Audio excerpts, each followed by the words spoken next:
while people talk about the cost of education, I don't think that there's much talk or understanding that so much of the cost of education now is housing and meals. We are seeing where housing and meals are outpacing the cost of tuition.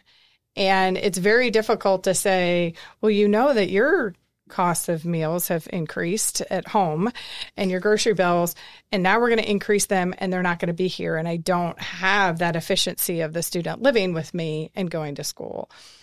But I also fear the long term is if fewer students are going to residential education, there's a piece of development that they're missing, and how will that potentially show itself in the workforce in many years. Welcome back to the Magellan Podcast, Navigating Education in the 21st Century. Here, the Magellan Learning Solutions partners, Wayne Patton, Aaron Traphagen, and Emily Hetty, talk about the biggest questions and issues in higher education. In today's episode, the team interviews Jennifer Green, Associate Vice President for Enrollment Management and Student Success at Longwood University in Farmville, Virginia, as a part of our Managing Boundaries, Managing Change leadership interview series. Jennifer oversees admissions, the registrar's office, financial aid, first-year experience, student employment, and a variety of student support offices. If there's one constant in our educational environment, it's change. Managing change provides a unique set of challenges for leaders who have to understand what needs to be changed and plot out a course for how that change should occur. Change is particularly difficult because it touches something most of us hold near and dear, our comfortable lives. Join the Magellan team and guest Jennifer Green as they discuss ways in which leaders have navigated changes at their institutions in the past.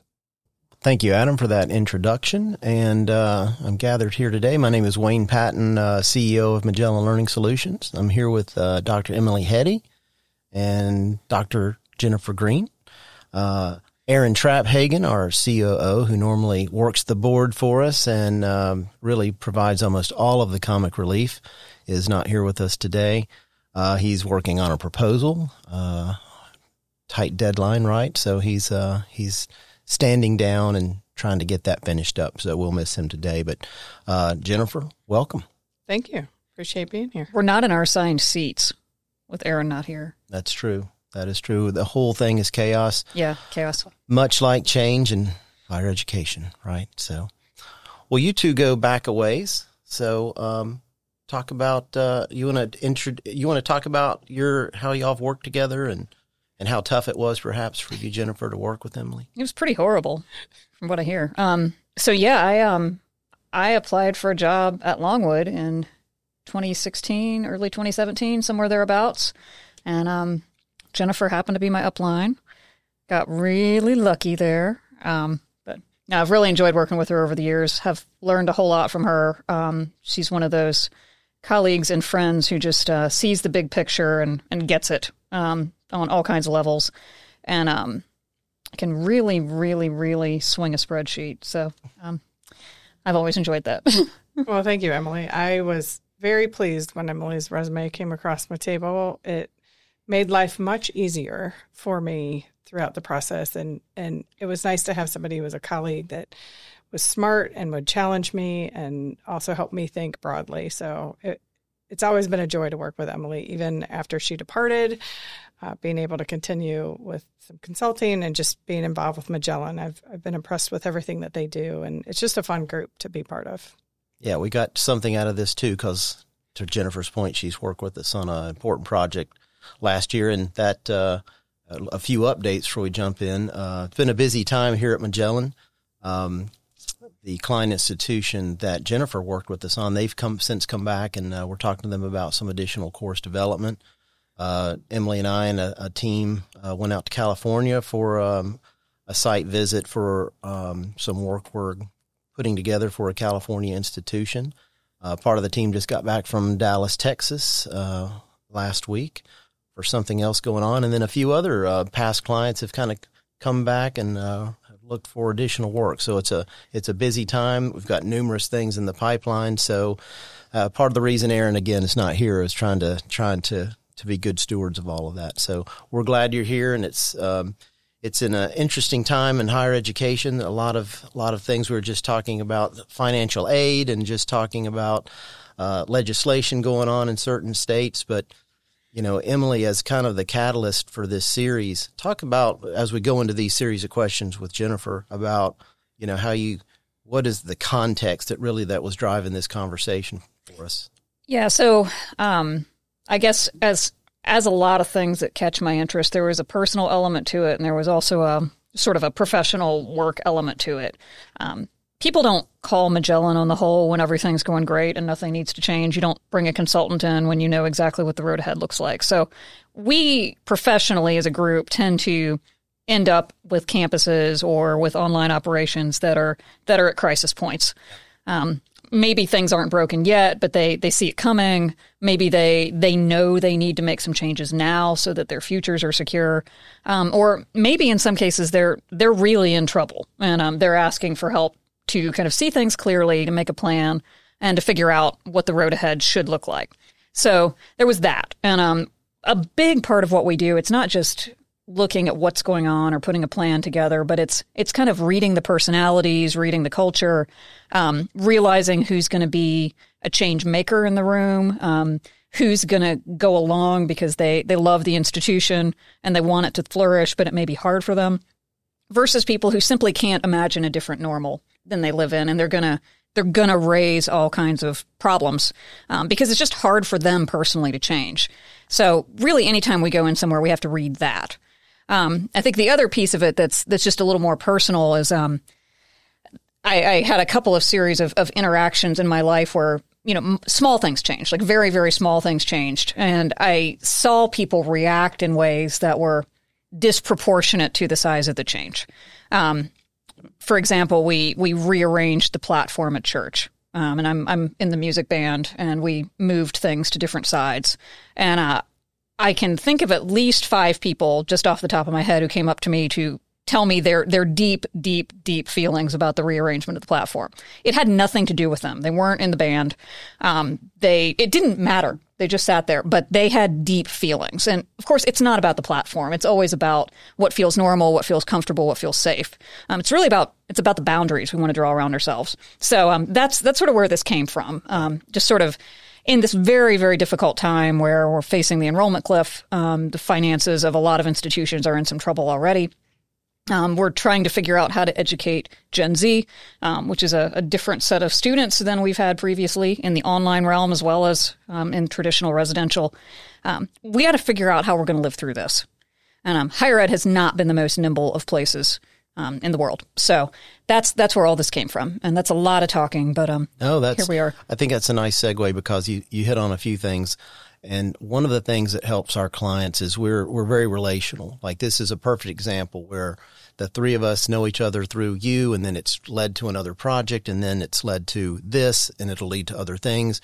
But I think our clients, we tell a lot of stories, right? And a lot of those stories are not necessarily good in the sense that we're sharing with our other client institutions. You're not alone in the challenges and the changes that you're going through. So those stories and those narratives help. And it's like, oh, misery loves company, right? But it does help them to see that which they probably already know, which is other institutions go through very similar things. So Jennifer, as we look at that, let's tell a story where you've been part of, in this case, a positive change where things went well, where it was a sizable project. Like we joked about, we didn't shift the kind of staples that went into the stapler. We're talking kind of systemic, operational or academic change. Unpackage one of those experiences for us. Sure. One of the top ones that come to mind, I didn't lead the change effort except in my area, but it was actually the revision of the core curriculum at Longwood. And one of the pieces of that curriculum was held near and dear to several faculty's hearts, which was the Longwood seminar. It was a 1-credit course, and over time it had morphed into what it was being delivered as.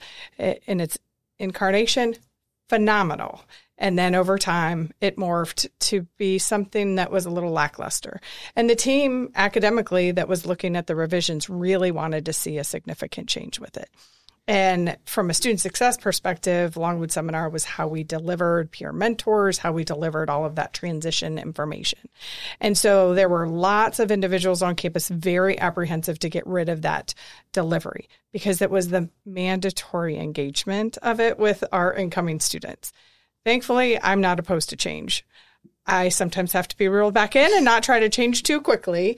But as Emily talked about earlier, just knowing all the different personalities helps you figure out how to navigate it.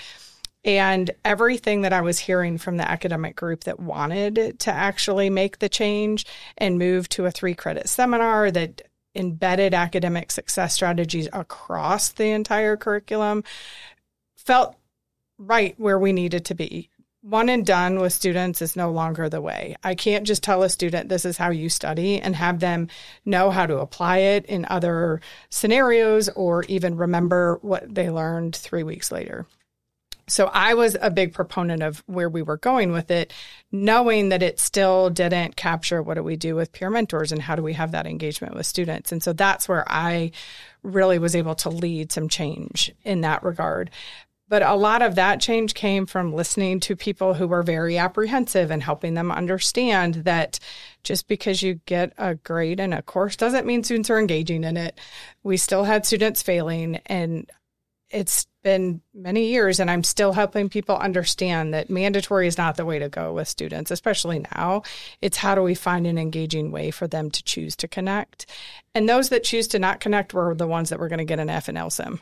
And so helping everyone understand that, and that over time, this is going to also have to morph. And so we were able to move into a bit more of a coaching model with our incoming students and pair peer mentors with those students.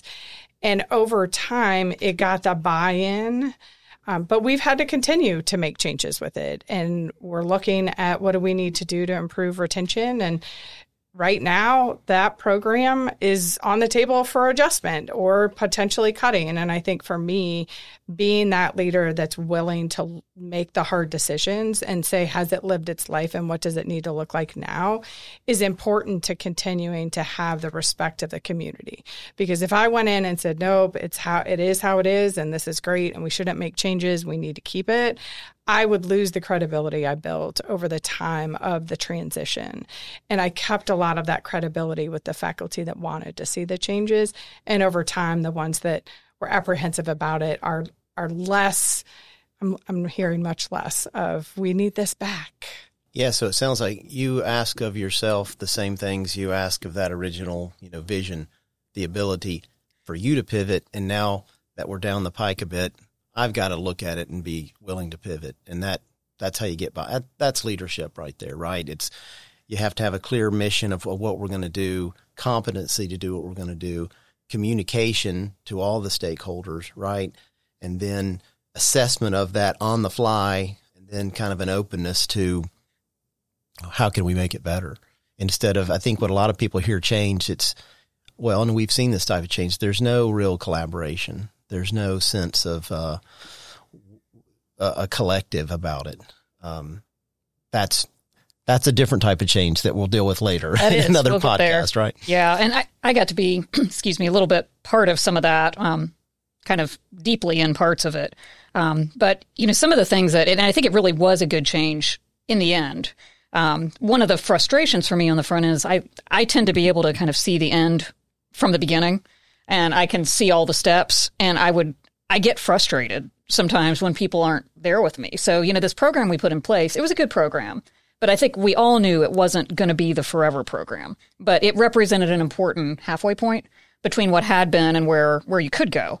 And it was enough like what had happened that it was still recognizable, which I think is very important for people who aren't comfortable in, completely new spaces. The other thing that was both good about it and in some ways frustrating, though good learning experience, we really, really wanted to be data-driven in how we made that change.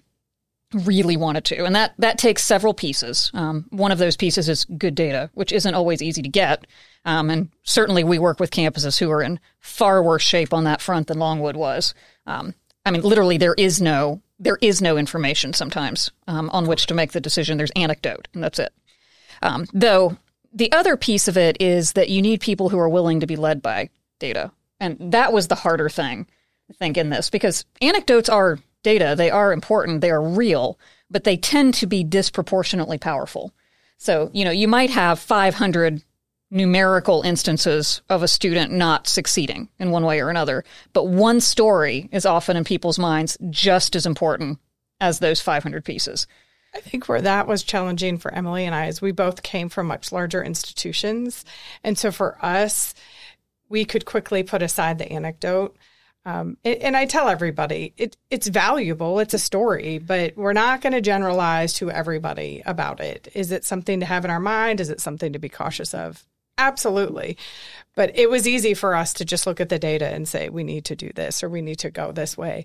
But helping quell the need to go with the anecdote. But this happened. It did. And that was a great experience. And how can we move that into this new program? And how can we make that valuable was tough with a lot of those individuals in a similar situation of, I've always known it this way and it's just comfortable and I can't see that end. Where Emily and I, we can see the end. We knew where it was going. And it doesn't matter how many times you say it. Until some people can see it, they're not going to buy into it. And I was fortunate that I had some on the team that they couldn't really see it, but they were willing to go along with us and try to figure it out. And then there were some times where we didn't always see it. We just kind of knew and we made it happen. And it helps to have a team that's willing to do that. It did help that we got a really good retention bump quickly out of it, too. We were very fortunate, and then we ran into COVID. And then COVID happened. But we had a beautiful year of a 3% bump. And so as data people, we use that as an opportunity to talk about how effective it was. Yeah. Sure, Emily and I knew there were some other things in there that was helping with that retention boost. However, that's also part of being a leader. So you've got to know when to leverage information and results, even if it is a little bit of a exaggeration for your benefit, because otherwise you're not going to get other people to buy into it. Streamlining, simplifying. Yes. Well, often those outlier examples that aren't statistically driven are kind of hyperbolic examples, right? So they're not exactly the most empirical, but they're, they come from a place we've talked about often when leadership or faculty are in the midst of change. They're hearkening to an era that this is different than when I first started in higher education. And this is a pivot that I'm not comfortable with for this one reason, even though the data will show that this is outdated or this isn't the way to go anymore. And so that as a person who, Emily knows one of my flaws is I'm just practical to a fault, pragmatic. And it's the one little bump when the million voices are saying go this way, and I'm a creative, collaborative person who likes to go down the rabbit hole of ideas. But once that outlier has been proven to be not an issue that should stop us, and it stops us, Wayne Patton goes a little crazy, so. At Magellan Learning Solutions, our mission is to help our clients' educational missions with tailored curricular and operational solutions to help them thrive. To meet the accompanying challenges, the experts at Magellan Learning Solutions offer a full spectrum of services in the areas of curriculum development, operational administration, training and professional development, enrollment and marketing, or custom solutions to niche projects. Whether managing turnkey projects, consulting, or acting as a force multiplier, our experience and relational approach will help your team attain its goals. For all your educational needs, think Magellan. Visit us at thinkmagellan.com today and set up an introductory meeting. Well, those are good examples. Let's talk about a project where, again, and people will love to hear this too, because again, people that are in challenging situations also want to hear about the challenges of a project or transition or change that didn't go well, and what characterized that and what made that difficult. And what was the lesson learned from that, the kind of the entrepreneurial operational lesson that came out of it? Right now, it's the entire FAFSA simplification and change. Both at the federal level, it has not gone well. It has not gone smoothly. And then it has trickled down to the campuses. And I think for me, the worst part of this is sure, it's impacting campuses, but it's impacting students and families. But campuses are having to respond, and they're having to respond with very little information. And that information may not always accurately convey. And so we're seeing competing interests. The Department of Ed is releasing information on one vein, and then the student information systems are saying, well, we're going to need something. And it wasn't until late in the game that it became very public that part of the FAFSA simplification issue came because they decided to use this as an opportunity to change some very antiquated systems. And while I applaud them for wanting to change it, probably not the time frame to make that change when it's not broke, particularly when they had competing interests with all of the loan forgiveness and loans going into repayment. They had a lot going on. And while the FAFSA itself was redesigned in a way that has made it very simple for individuals to complete, this process of not being able to have that information from a campus perspective, from a change perspective, one of the things that I've tried to lead with the group is to not instill concern with particularly incoming students. Many of them don't know the process. So for them, they don't really know that the financial aid is late. The media has now told them that. And so it is becoming a bit angsty. But then how do we share confidence and also understanding of the situation they're in, and that they don't have the information they need. But then I, as an internal leader, am trying to figure out what workaround can I figure out to get them some semblance of an idea of their financial system support, because I don't want to lose them as a possible student. There's Washington Post articles talking about how students aren't even going to enroll. They're just going to give up. And so how we can be quickly responsive to students, even if we don't have all the information. Jennifer, could you, I think, this is a higher ed audience, so people know what the FAFSA is and why it's important. They may not know, and I'm saying they may not, I didn't know until I started working in your area, what all the dominoes are that has to move in the financial aid office once the FAFSA numbers arrive. First of all, what's an ICER, so on. Like, how does all that play out, and what's the effect of all of this being very delayed?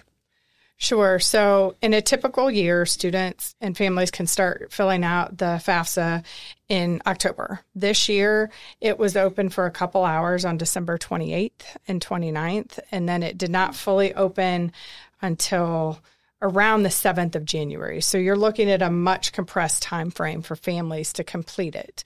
Now, it used to be over 100 questions. Now it's about 30. And everything comes in from the IRS. So it was much easier for most families. There were some families that couldn't even get in. Once the federal government processes the records, the campuses are getting them. And I like to keep telling my students FAFSA records, but the term that we use internally is ICERs, and that is what's coming out. So it is literally an individual record for a student with all of their financial aid data in it. It used to be EFC, now it's considered the Student Aid Index, SAI. And then their income information and all the pieces and parts that we would need to know to determine if somebody has aid.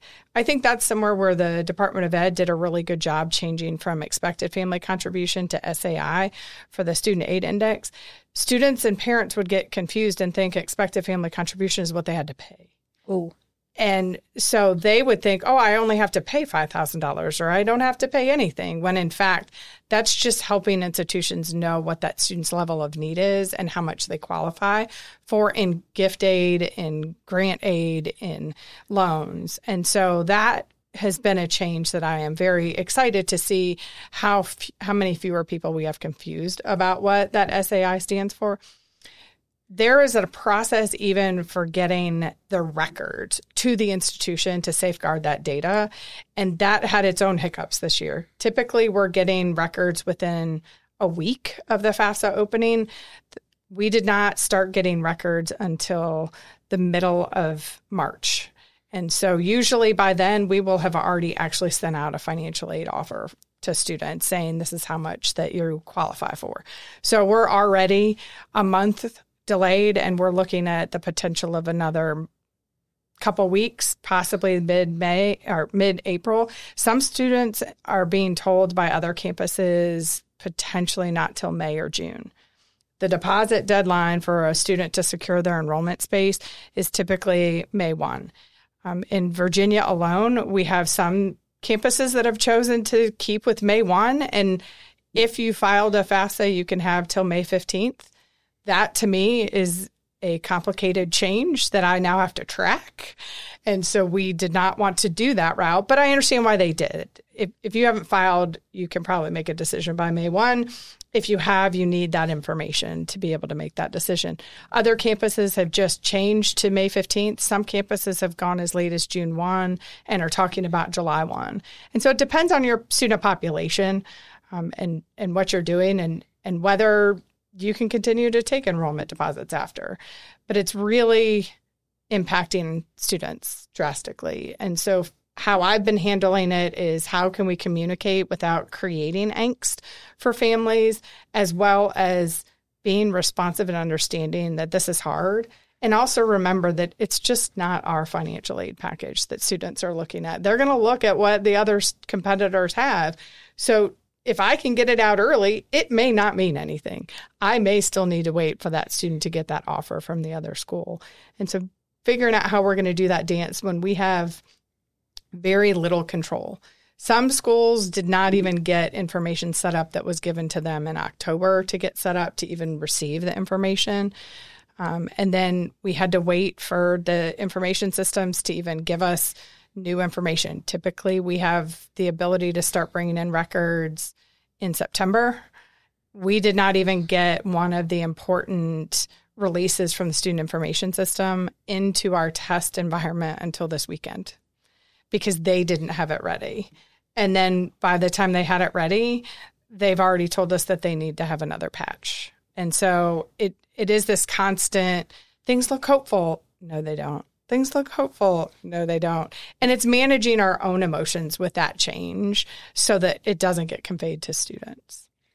So does a 4-year public like Longwood and other state institutions that have, say, more resources than a small private liberal arts college or a private HBCU that are often just on, everybody in higher ed has 3 or 4 jobs, right? But those smaller institutions with this bottleneck, I take it that's going to be an even bigger issue for them once once it does start flowing, as it were.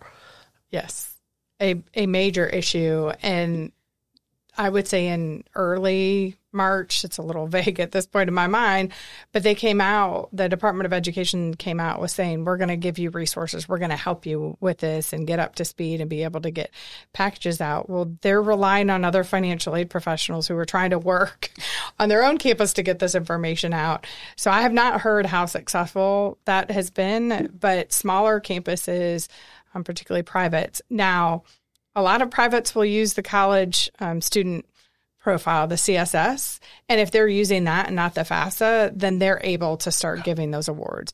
I have seen where private institutions have asked individuals to give them their SAI, and they would give them a estimate of what their package might be. Privates are particularly in Virginia, in a little bit different of a situation in how they are giving grant aid from the institution. And Virginia is different than other states. In Texas, any of their state grant aid is given at the state level, regardless of what institution you go to. And so you just need to know your SAI, and there you have the amount. In Virginia, every institution is given a pot of money, and they're going to allocate it based on the number of students they have with need. And so that's also another hang up, particularly in Virginia, is we're all still trying to find out what that population is so that we understand how much we can actually give them. And even if you're not a traditional 4-year residential campus, this has tremendous effects on the logistics of how your institution runs, right? I know, for example, the admissions office at whatever campus is going to be waiting on students to confirm whether they're coming. And that's very important for doing things like setting the budget for the next fiscal year. It's also important in terms of staffing classes. Like if you don't know if you're going to have 1,000 freshmen or 700 freshmen, how many sections of freshman comp do you run? Well, that's a really good question if you don't know. And that can be pretty hard, pretty challenging no matter what your environment is. And, as with many of these things, whenever there's something chaotic that's happening, it affects the people that are the least able to withstand it the most. Yeah, I was thinking about, first-time college students who have no context, who have no traditional, mom, dad, grandma, great-grandma went to college. They have no context, right? Yeah, and I think that's a really important point about change. Like if you're wealthy, if you have a great support system around you, if you have time, if you have all sorts of things that are not so much needs but luxuries, change is a lot easier for you to handle. Absolutely. And I think that's probably what pains financial aid professionals the most in this situation is that the ones who need the money and need that support won't find out till later. And they're the ones that need it earlier. They need more time. They need to talk with a professional about what does this actually mean? Because oftentimes when you're a first in college, your family's not familiar with it, you don't have any idea what that financial offer is. Even when it's as clear as we think it is, it's still not clear. And having that time to think through that. We are seeing many more families deciding on where the student goes based on their financial offer. And that's even extending into the middle class. Can we afford this? Do I want to dip into my retirement or do I not? And then what are the loans? And so having that time to even sit with a professional. Typically in April, families have time to sit with professionals, have time in March to sit with professionals and talk with them and understand what it means. And so now you're going to have an influx of people that want to do that in a shortened period of time. And so I think we're all understanding that while we would like a deposit deadline of May 15th, we may have to flex, and depending on when things are available for individuals. Big topic right there. We could probably do a whole podcast on that. And just probably 80% of my peers on LinkedIn are in higher ed, and people I've never heard talking about this particular issue. It is in their thread now because it is become, they're sharing articles, they're sharing information about what's next, what's going on, what can we do. So I think people really pay close attention to this part of this podcast, probably, right? Well, so that's one particular lane of change, and that was not a planned. Well, it was planned in the sense that there was this improvement, as you talk about, in the system, but in terms of how it kind of showed itself, didn't anticipate it going this way, that change, as it were. What are some other things that we see coming down the pike in higher ed that we can anticipate that are areas that people will need to transition, change in your view? Certainly the enrollment cliff that everyone is talking about, both in terms of how many students are graduating high school, as well as the demographic makeup. When you're looking at an increased population of Hispanic students, they like to stay closer to home. And so does that change enrollment because there's fewer of other students that are willing to go farther away from home? And even an hour is far for many students. And so thinking about how that's going to impact at the, for lack of a better word, system level, right? If you look in Virginia, how many public and private institutions there are to select from. So helping figure out how to right size and right cost the institution to be able to attract those individuals. I think something that while people talk about the cost of education, I don't think that there's much talk or understanding that so much of the cost of education now is housing and meals. We are seeing where housing and meals are outpacing the cost of tuition. And it's very difficult to say, well, you know that your costs of meals have increased at home and your grocery bills, and now we're going to increase them and they're not going to be here. And I don't have that efficiency of the student living with me and going to school. But I also fear the long term is if fewer students are going to residential education, there's a piece of development that they're missing, and how will that potentially show itself in the workforce in many years? And definitely figuring out how we have the right balance between who needs a degree, whether it's an associate's degree or a 4-year degree, and the trades and the certificates, because those are all very valuable and important. I couldn't live without someone who can cut my hair or who can patch my ceiling or who can put recessed lighting in.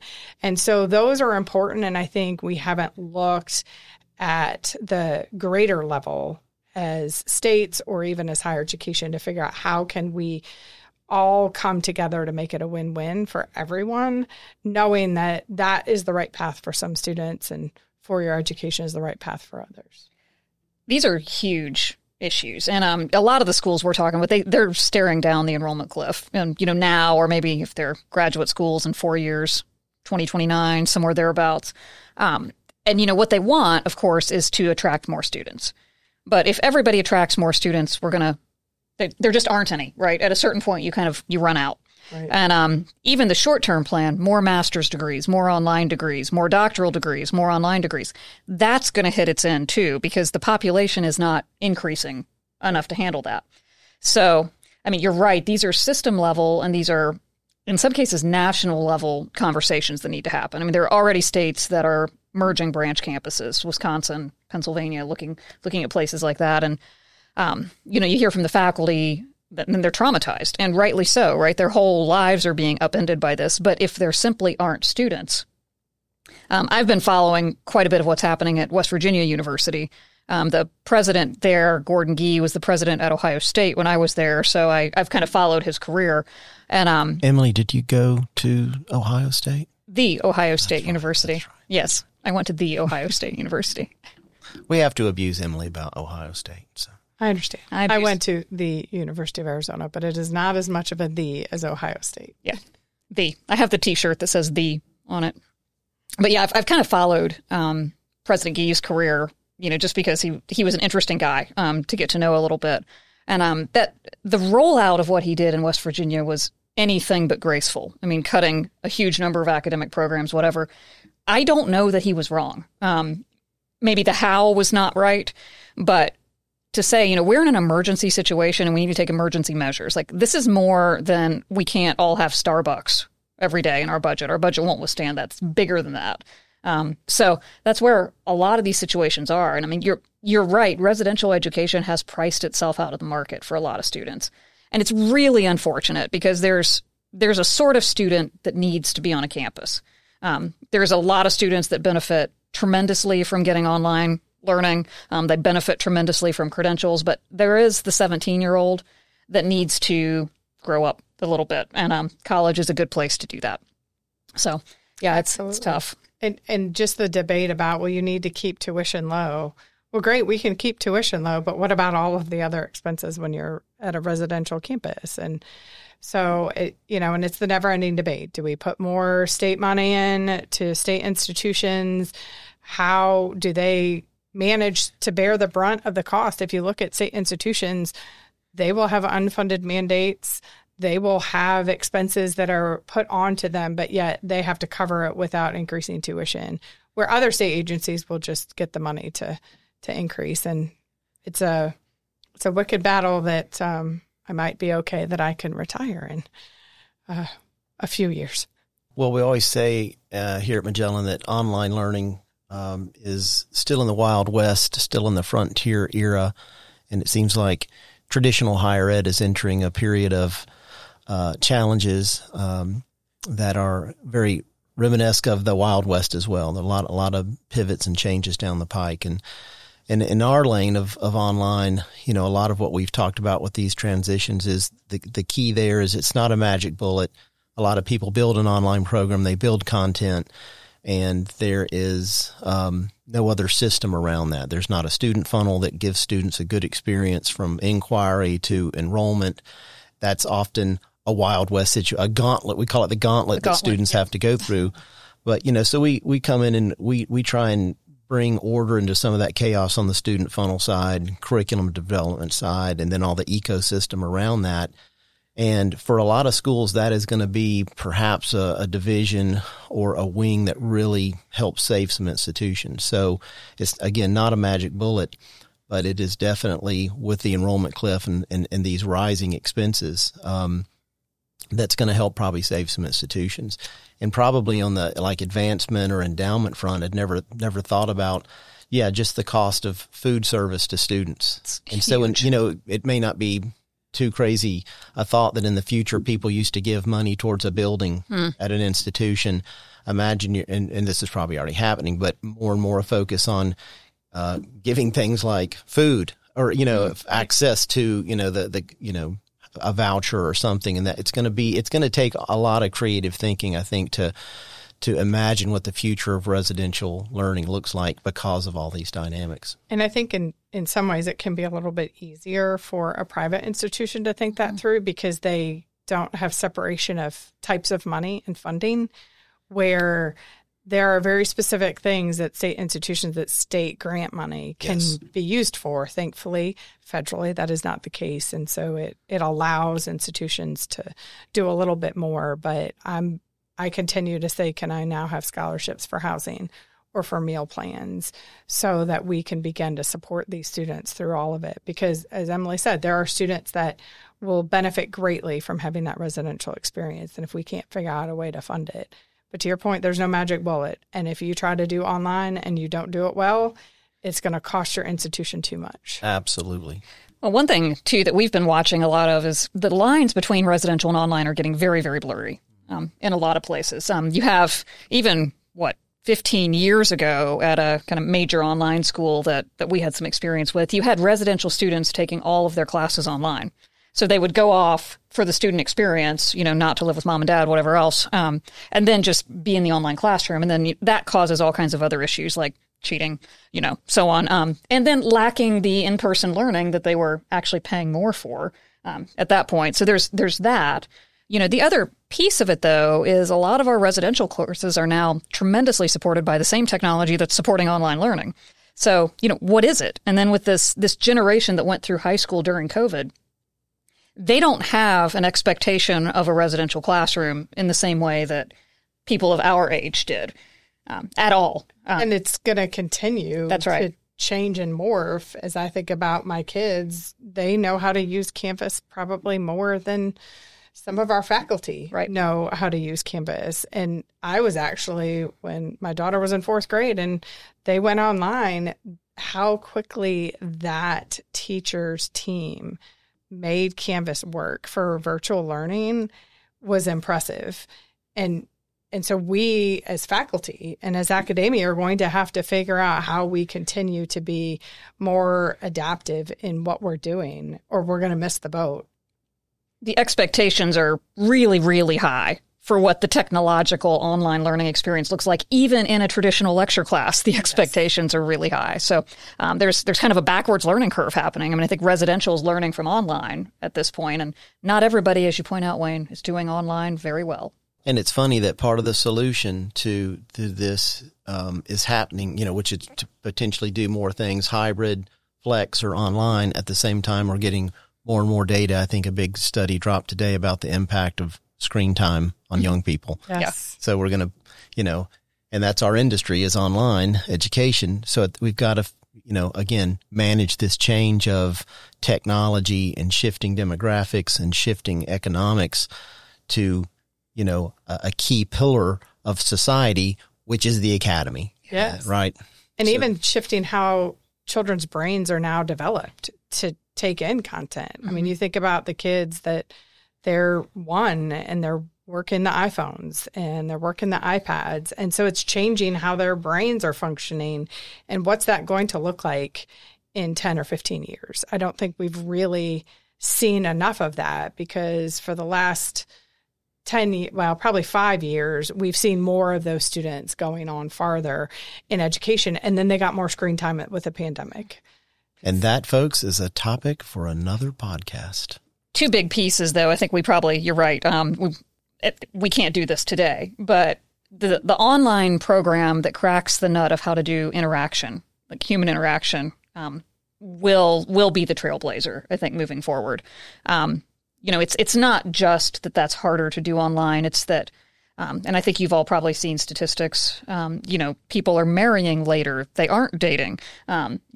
Gen Z is really just not getting out of the house. So social interaction is online now. And I mean, I have some feelings about that and, various thoughts. But I do know that had I grown up when, this generation is growing up, that would have been me, because I don't readily go out into social spaces, but I also know I need it. So that's going to be an interesting thing. How's that going to happen?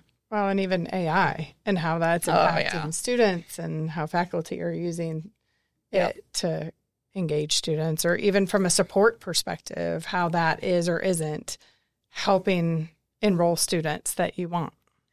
I think the other thing that if somebody can figure out how to crack this nut is immersion learning. I think we've all written our dissertations, and there's that time when you have to just sit down and you just pound at the thing for hours and hours and hours and hours, and you kind of get in a flow state sometimes with that. That's very, very hard to do with all kinds of pop-up windows showing up with our phones close by, so on, and you lose something. So once again, whoever can crack that nut, who can make the experience that's so engaging that you want to immerse, that's going to be something. A call to action right here on the Magellan podcast. Well, it's been a pleasure, Jennifer. We've hopefully given some of the listeners some comfort in the fact that they're not alone. These are kind of national issues, universal issues within American higher ed, and hopefully they gain some solace in the fact that that we're all a bit in the same boat. And the great thing is the ingenuity and entrepreneurship you see in higher ed. Often you often hear higher ed is not very entrepreneurial. That is not true. It is often slow and methodic and thinking and pondering, but it's entrepreneurial, but sometimes at a different pace. So hopefully all of these problems will be solved. But Emily, any closing thoughts? No, just nice to be working with you again, Jennifer. Absolutely. Thanks again. This was fun. All right. We'll do it again. Thanks, everybody. Thanks for listening. Have a great week. Thank you for listening to our conversation with Jennifer Green on managing boundaries and managing change in leadership. If you enjoyed our talk today, or if it helped you in your educational journey, take a moment and leave a review to let us know what you think. Look for our other episodes in this series. If you or your school is looking for help with enrollment and marketing, curriculum services, academic operations services, training and professional development, or you need help with a custom solution, think Magellan. Our team would love to help. Find us at thinkmagellan.com and contact us to set up an introductory meeting. Thank you for joining us on the Magellan podcast, Navigating Education in the 21st Century.